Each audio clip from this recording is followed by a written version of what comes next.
So this is not only declaration, but daily the citizens of Israel in the south of Israel all of them are under attack. So this is one thing.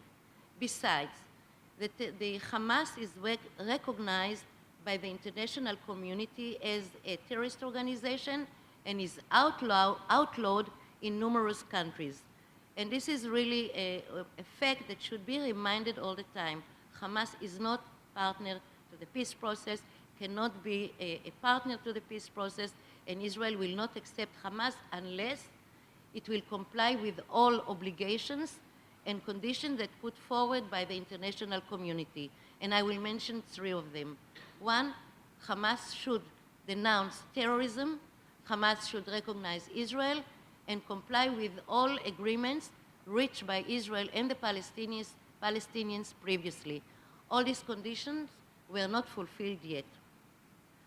So I made this point, I hope, clear. But what are the options which are facing, and where do we stand now at the United Nations and at the procedures that are taking place now at the UN Security Council?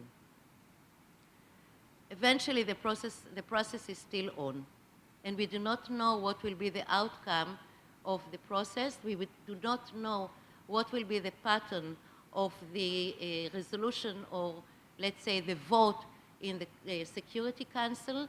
We do not know when and if the request will move to the General Assembly.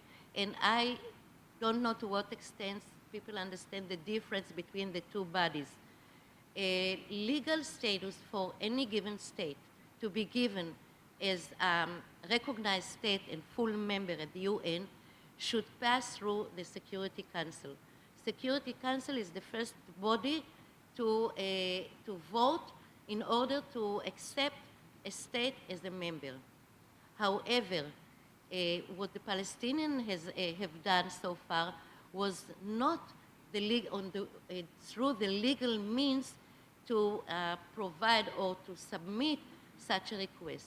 The other body, the General Assembly, which is, unlike the Security Council, has no teeth.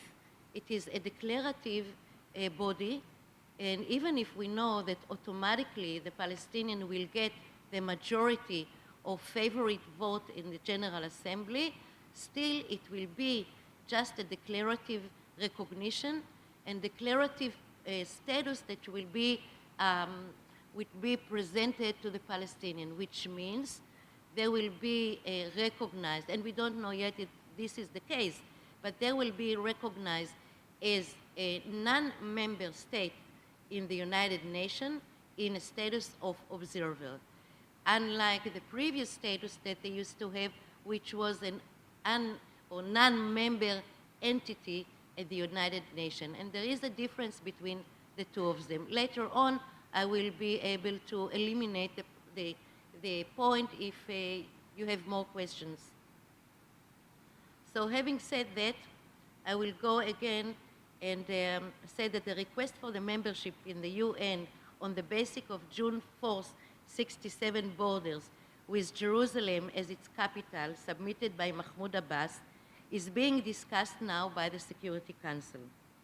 A special committee of experts is looking into the legitimate or the legalities of the request, and in the next 2 or maybe less weeks, a decision will be given.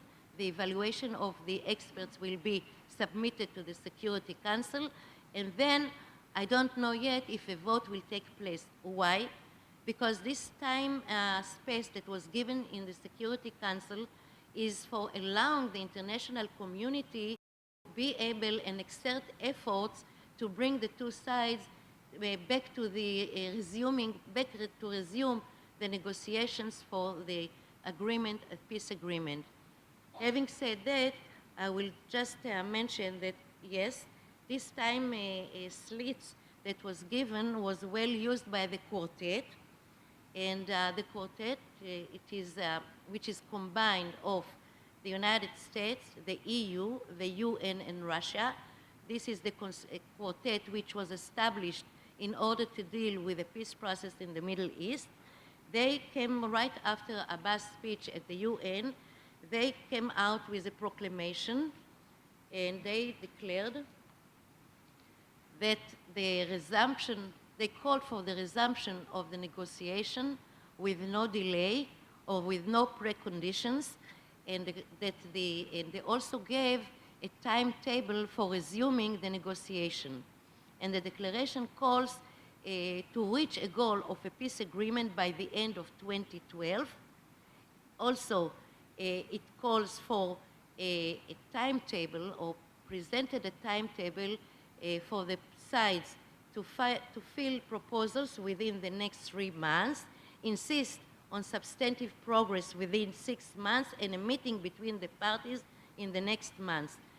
The meeting that should take place now, this month, is about procedures and methods to continue and resume the negotiation.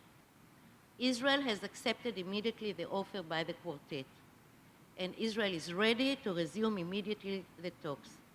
The Palestinian Authority has yet to give an answer, and so far they are considering. But maybe having said that, I would like also to mention that the above call of the quartet is in one line with President Obama's speech and stand as expressed at the UN General Assembly. And President Obama clearly drew the guidelines how peace should be built, not through unilateral steps, not through resolutions at the UN, but by direct negotiation, by direct talks.